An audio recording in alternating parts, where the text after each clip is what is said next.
Huh? Oh, now what? Since Mr. Talbot isn't here, could I play a game of fox and geese with you? You bet. Have a seat. Here are the rules. The white pieces are the geese. The black piece is the fox. The goal of the geese is to corner the fox so he can't move, while the goal of the fox is to gobble up geese so that they can't corner him. The geese can only move forward along a line to the next point, either directly forwards, diagonally, or sideways. Same thing for the fox, except when he's next to a goose that has an empty spot directly behind it. He can jump over it. Gobble it up. Right. Gobble it up and remove it from the board. You just take turns and play until somebody wins and somebody loses. I'll be the fox. Ready? Would you mind if we use this little pig I found in place of the fox piece? Fine by me.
You're pretty good. Well, would you look at that? His eyes turned red. That is some pig you got yourself there. Okay if we start over?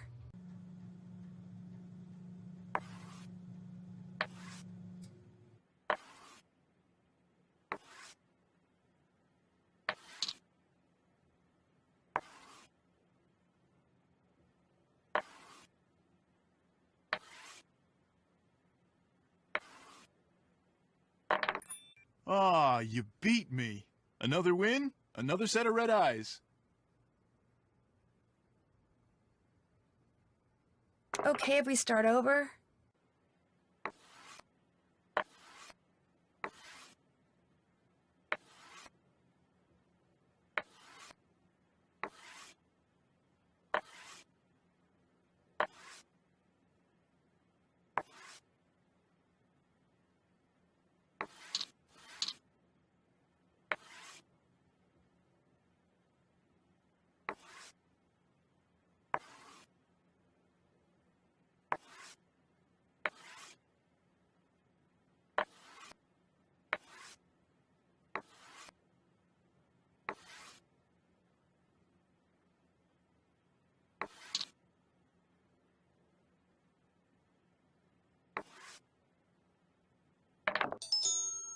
Good job.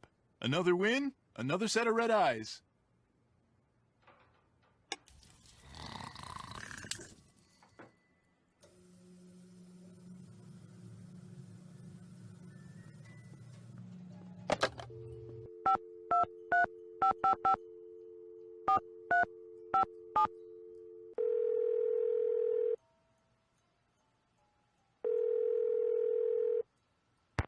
Hey, Nance. Hi, Ned. What's going on? What I can't figure out is who left those old photos of Bill Kessler for me in the sauna. Someone left pictures for you in the sauna? Yeah, they proved that Bill Kessler lied when he said this was his first visit to Icicle Creek Lodge.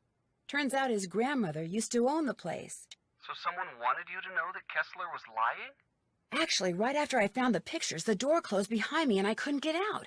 If I hadn't managed to fill the pipes with cold water instead of hot, and if Bill Kessler hadn't finally opened the door, we wouldn't be having this conversation, or any other for that matter. Someone left incriminating pictures of Kessler for you, then tried to lock you in the sauna? Looks that way. But if the idea was to lock you in, why bother to leave you the pictures? Why not just lure you down there, push you inside, then lock the door after you? Maybe someone left the pictures for me and someone else followed me downstairs and locked me in. Maybe the two are totally unrelated. In any case, the fact that Kessler is the one who got you out pretty much lets him off the hook, huh? Not necessarily. Maybe Kessler opened the door only because he figured by then my goose had been cooked, as it were. He did look pretty surprised when he saw me. Well, be that as it may, one thing is for darn sure. No more saunas for you. Someone dressed in a black snowmobiling suit decked me with an ice ball, and when I came to, the lake had been blown to pieces and I was stranded on an ice floe. Are you okay? I am now, but remember that piece of black fabric I saw sticking out of Trapper Dan's needle? You think it came from the clothes the guy who threw the ice ball was wearing? It's a definite possibility, and if that person also blew up the lake, he or she could be the same person who blew up the bunkhouse. Which means if you come across someone who owns a black snowmobiling suit that's missing a piece of fabric, you probably found your culprit. Lou Talbot admitted that the real reason he came to the lodge was to find dinosaur bones, but he denied being the one who's been setting off explosives around here. So do you believe him? Unfortunately, it doesn't really matter. He's gone, just suddenly left, right after he admitted everything. So what do you make of that?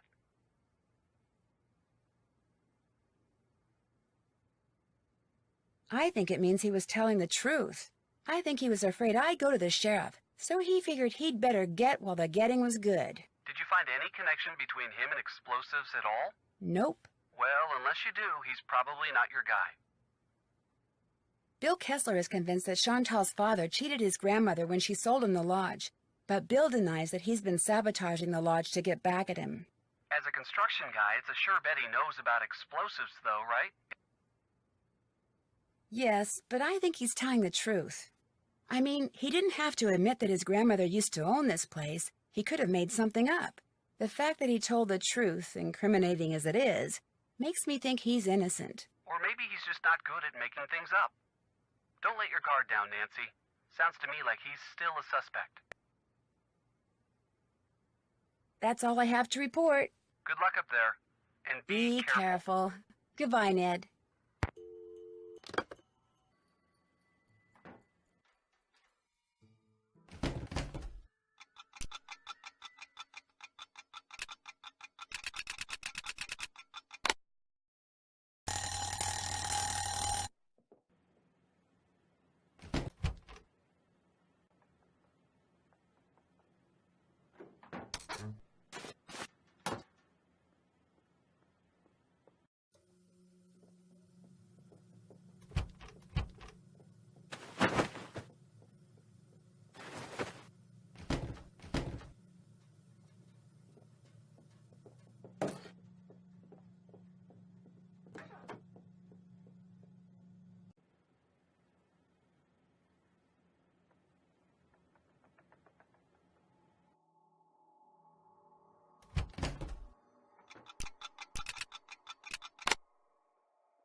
forward, paw.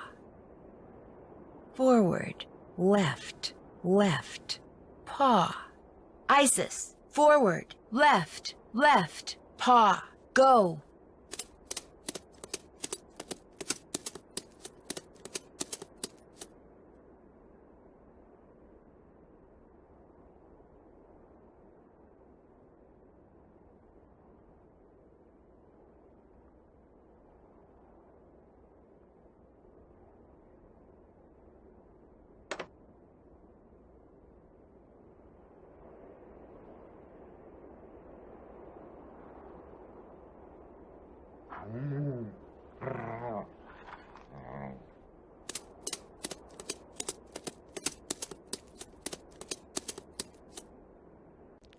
Forward, forward, forward, jump, paw.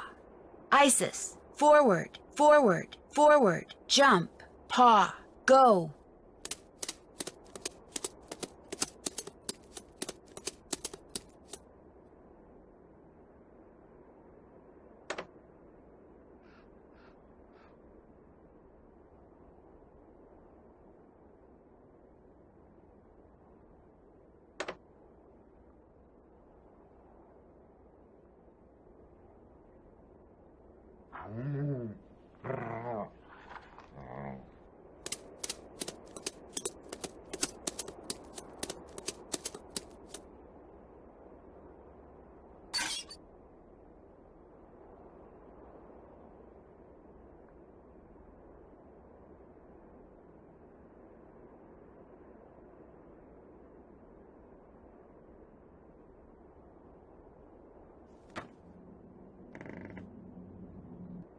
Forward, right, forward, jump, left, paw. Forward, right, forward, jump, left, paw. Isis, forward, right, forward, jump, left, paw. Go.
A black snowmobiling outfit, and it's missing a piece of material.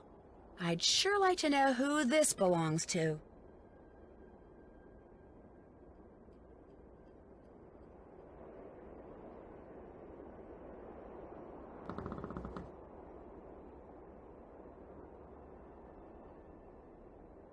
UC Brea. This bag must belong to Lou. Oh my gosh! It's full of explosives. Lou is the one who's been making those craters. He lied to me. He has been looking for dinosaur bones.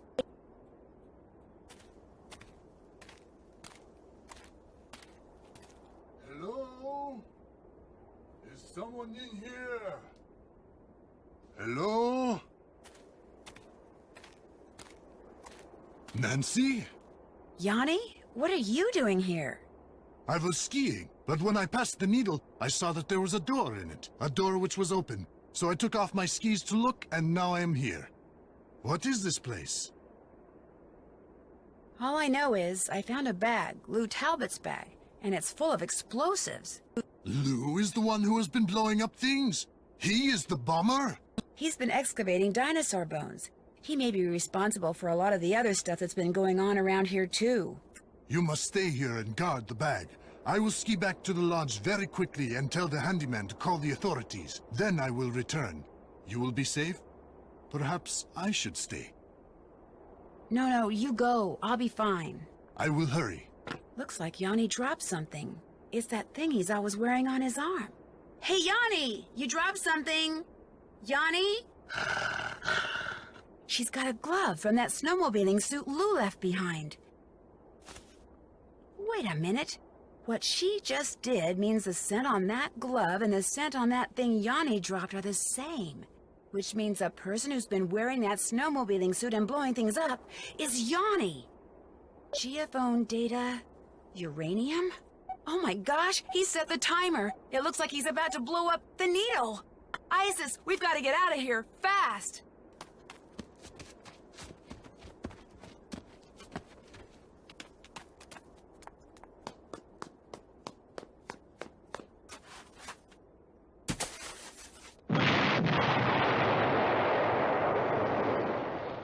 Yanni's getting away.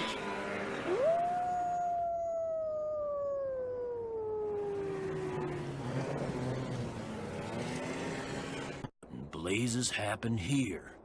Ollie, I need to borrow your snowmobile. I'll explain later.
Oh no!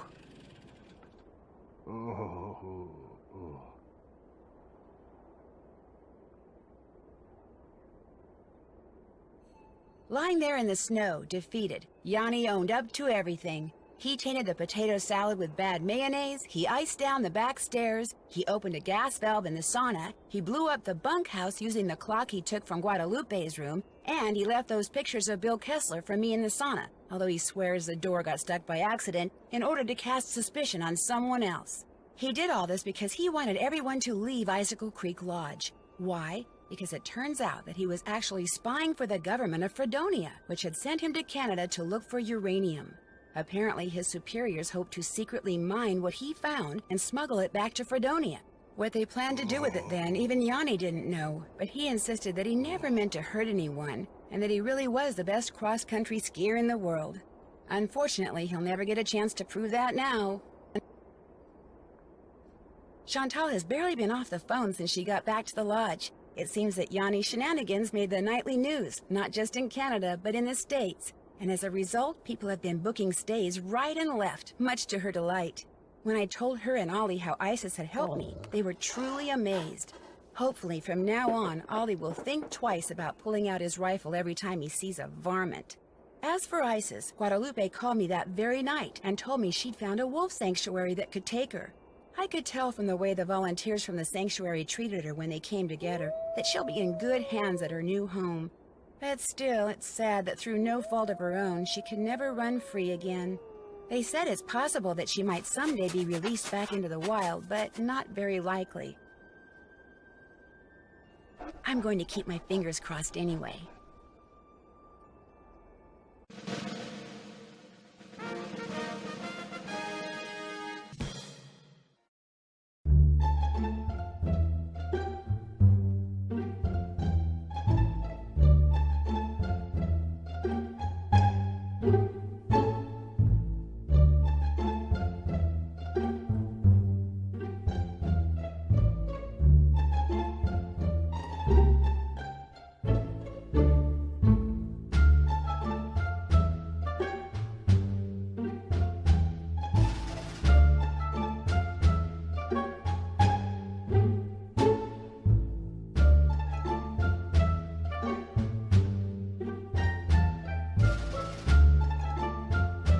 Icicle.